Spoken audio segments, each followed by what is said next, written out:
지난주 금요일날 음봉으로 좀 떨어지면서 그동안 계속 지켜내려고 버텨줬던 이 자리를 깨지고 내려왔죠. 그래서 우리가 이야기를 하기를 다음 주에 이 자리가 빠르게 회복하지 못한다면 시장은 일단 안 좋은 흐름으로 갈 거다. 그래서 우리가 좀 조심해야 되는 부분이라고 이야기를 했죠. 이번에 갭을 만들었던 자리들, 개파락이 만들었던 자리들도 그 아래까지 지금 밀려 내려와 있는 상태였고, 이번 주 내내 지금 3, 4일 동안 계속 어쨌든 약세 흐름을 계속 유지가 되고 있어요. 그래서 계속적으로 안 좋아지는 시장으로 좀 갈 수 있고, 이 저점을 또 위협하는 형태로 우리의 공포감을 또 줄 수 있는 장이 나올 수도 있겠죠.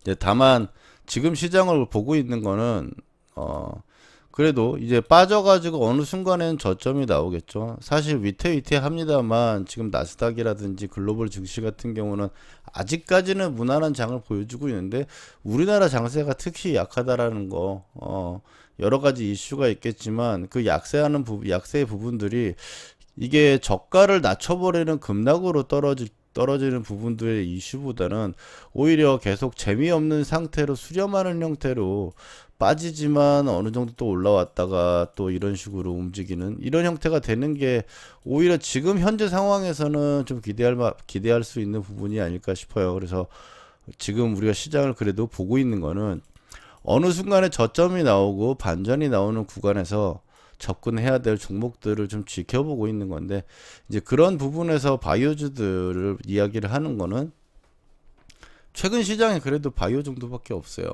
바이오랑 방산 쪽, 그리고 최근에 은행 쪽은 근데 좀 약간 너무 롱텀 형태로 좀 보는 게 맞다라고 보기 때문에, 이제 코스닥에 봤을 때는 사실 코스닥 같은 경우 대부분 바이오주들이 어쨌든 기술주나 바이오가 대표한다고 봐야 되니까 코스닥 쪽에서 바이오 쪽들을 주로 보고 있고, 그래서 바이오 관심주들을 이야기를 했었죠. 그래서 오늘 바이오들 추가적으로 좀 이야기를 하고요. 이제 시장이 빠졌을 때 우리가 공포스럽거나 많이 빠진 부분에서 첫 반전이 나올 때는 보통 이제 두 가지의 종목들이 올라온다고 일반적으로 이야기를 하는데, 첫 번째로는 이제 낙폭과대한 종목들. 낙폭과대가 이제 바닥권의 종목인데, 여기서 이제 이렇게 해서 바닥이라고 봅시다. 바닥에 있었는데 시장이 빠지니까 이게 바닥인 줄 알았는데 지하실이 있는 거죠. 이렇게 지하실에 이렇게 빠졌던 놈들이 지수 반전의 첫 반등의 가장 시그널을 좀 빨리 나오는 편이고, 두 번째로는 이제 초강세주들이 밀렸다가 이제 급하게 굉장히 잘 가다가 밀었다가 반등하는 형태, 그런 형태가 많이 나오는 거죠. 이 두 가지가 기술적으로 우리가 해석을 해보면은, 낙폭과대 같은 경우는 보통 이제 우리가 이동평균선 이 얘기를 하면, 주가는 이동평균선을 회귀한다는 이야기가 있어요. 그러니까 이게 무슨 이야기냐면, 이평선하고 멀어지려면 다시 붙으려고 하고, 붙으면 다시 멀어지려는 성질을 이야기를 하는데, 어, 낙폭과대라고 하는 거는 이제 역배열인 상태에서, 이동평균선이 이렇게 있는 역배열인 상태에서 주가가 쭉 하고 갑자기 멀어지니까 당겨가지고 이평선으로 붙으려는 성질인 거고, 초강세주라고 하는 거는 정배열인 종목에서 이렇게 급하게 올랐다가 상승하는 거에서 너무 갑자기 급하게 올라가니까 다시 붙으려는 성질, 혹은 주가 조정, 가격적인 조정 부분들을 필요해가지고 밀리는 부분들, 그래서 이동평균에서 닿으니까 반전하는 이런 형태로 생각할 수가 있는 거죠. 멀어졌으니까 회복하려고 하고, 이 하락하는 부분들에 대해서 단점은 어떤 거냐면, 수익률은 어떻게 보면 이게 더 클 수 있어요. 낙폭과대가 굉장히 막 진짜 하한가도 뭐 가버리고 이런 부분들이 많으니까. 다만 역배열인 상태에 있는 종목들은 매수 포인트를 잡기가 어렵다. 왜? 이동평균선 멀어지면 반등하는 건데 얼마나 멀어질지는 알 수 없는 거잖아요. 근데 어쨌든 시장이 안 좋아하기 바로 전에 굉장히 강했던 종목들은 밑으로 밀려가지고 이동평균에서 닿으면 매수를 할 수 있죠. 그럼 내가 초강세주 같은 경우는 초강세주의 눌림 같은 경우는 매수할 자리가 어딘지 대략적으로 예상할 수 있다라는 거죠. 그래서 시장에 빠졌을 때 오히려 접근할 종목들을 이제 골라놨다가 기다려가지고 매매라는 부분에 대해서는 낙폭과대 또 이건 뭐 기술적으로도 볼 수 있겠지만 낙폭과대보다는 그래도 초강세주들이 어 만약 이동평균선을 깼다 하더라도 회복할 수 있는 확률이 높기 때문에 초강세주를 선택해 가지고 접근하는 게 맞겠고, 그런 의미에서 이제 바이오주들을 보는데 바이오주들을 보는 건데, 바이오주들 보시면은 이제 최근에는 그 전에 이제 유한양행이 어쨌든 대장이고 매일같이 거래 대금이나 이런 부분들이 많이 터지고 있으니까 유한양행, 그리고 이제 그 전에 보로노이하고 바이넥스, 이게 거의 주 강세라고 볼 수 있고, 여기에 이제 뭐 바이오다인 정도, 이 정도로 체크를 할 수 있겠고요. 그 다음에 여러 가지 뭐 암 면역 항암제라든지 이런 관련주들 해가지고 뭐 최근에 이제 올라왔던 종목들도 몇 개 있었죠. 그러니까 뭐 비만 관련주에서 펩트론도 지금 최근에 많이 올라오는데, 펩트론 그리고 인벤티지랩 다 아직 이동평균선이 한참 위에 있거나, 펩트론도 인벤티지랩은 지금 이동평균선 닿은 상태인데 펩트론이 너무 위에 떠 있는 상태이기도 하고, 또 이제 비만 쪽으로 봤을 때는 대봉 LS도 지금 많이 밀려 있고 이동평균선에 붙어 있는 상태까지 내려왔죠. 많이 밀려 있는 상태라 가지고 이런 종목들 중에 한두 개 정도는 좀 골라 가지고 접근을 해봐야 되지 않나. 그리고 지금 이제 최근에 잘 가고 있는 종목들, 제가 일전에 영상 만들어 드렸을 때 신고가를 기대하는 바이오 종목이라고 해가지고 말씀드렸던 종목들, 그런 종목들이 지금 잘 가고 있는데, ABL 바이오, 리가켄 바이오,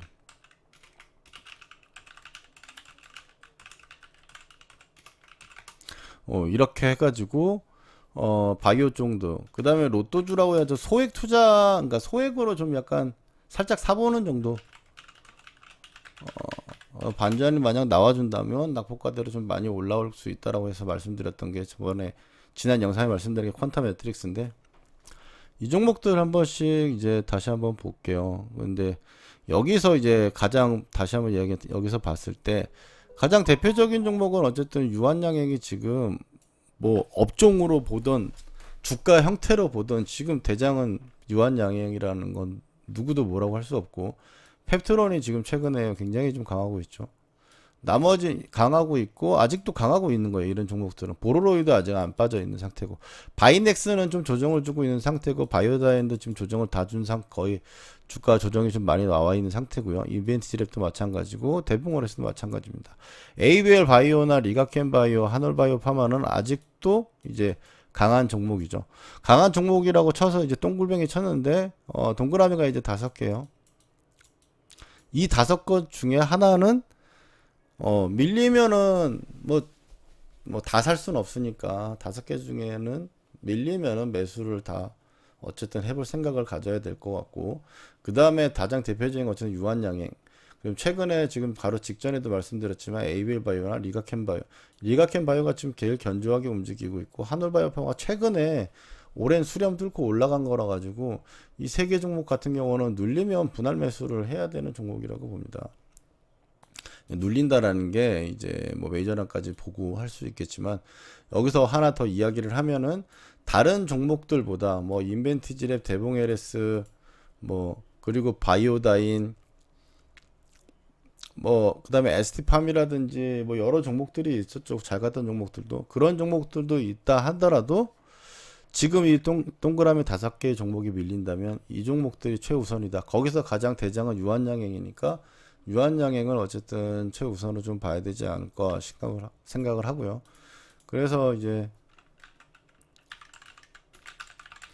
유한양행 같은 경우는 최근에 이제 고가를 높여지는 부분들이 좀 낮아지고 있기 때문에 모멘텀은 살짝 좀 빠진 부분이라서, 조정은 어쨌든 나온다고 봤을 때 어느 정도 조정 구간에서 잡을 것이냐. 그래서 지금 15만 원대인데 여기서 지금 뭐 13만, 14만 원 정도 수준에서 반전이 나온다면 굉장히 강하게 움직이는 거라고 볼 수 있지만 위로 올라갔을 때 신고가를 막 내고 올라가는 부분들을 지금 생각하고 매수를 접근하기에는 좀 뜨뜻미지근하니까 시장도 그렇고 주가 차트도 그렇고 그래서 가격대가 그거보다는 좀 더 빠지는 형태가 된다면 유한양이 쪽으로 좀 봐야 될 것 같고 그 다음에 바로 일전에 이제 종목으로 말씀드렸던 종목들을 보면은 이제 ABL 바이오.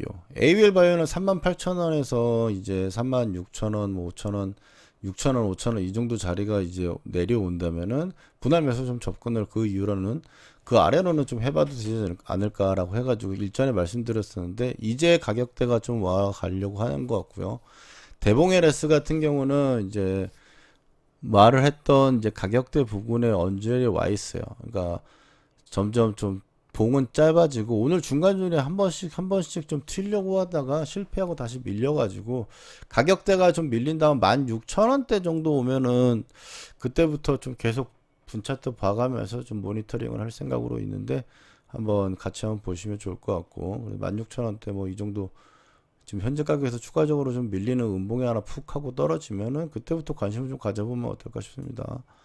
리가켄 바이오 같은 경우는 그때 이제 바로 일전에 영상에서 말씀드릴 때 이거 밑으로 좀 깨지는 형태가 나왔을 때 분할로 접근하던가 아니면 고가를 갱신하고 돌파하는 모습이 수급 붙으면서 돌파하면 그날은 솔직히 단타거리가 되는 거지 들고 가기에는 좀 어렵죠. 아무래도 지금 시장도 있기 때문에 좀 가격적으로 단기적으로라도 가격적인 메리트가 나와 있는 상태에서 매수를 해서 가져갈 수 있는 상황이 될 것 같고 그 다음에 한올바이오 파마는 43,000원권 제가 말씀드렸었는데 43,500원을 찍고 그리고 나서 그 다음날 바로 급등이 나면서 이 종목 고가를 넘겨버렸죠. 그래서 리가캠이나 한올바이오 파마는 지금 그냥 더 강세가 돼버렸습니다.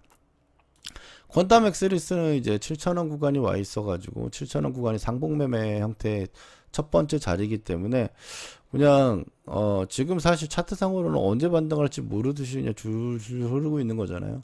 어느 순간에 좀 튈 수 있다 보다 저점이 좀 지지된다 싶으면은 그냥 소액 정도 뭐 밥 한 끼 잘 먹어야지 하는 정도로 해가지고 접근하는 부분들은 한번 살펴보면 어떨까 싶어요.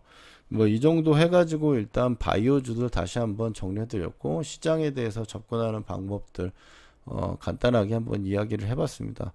같이 또 어려운 시장 이겨내기 위해서 노력합시다. 고생하셨습니다.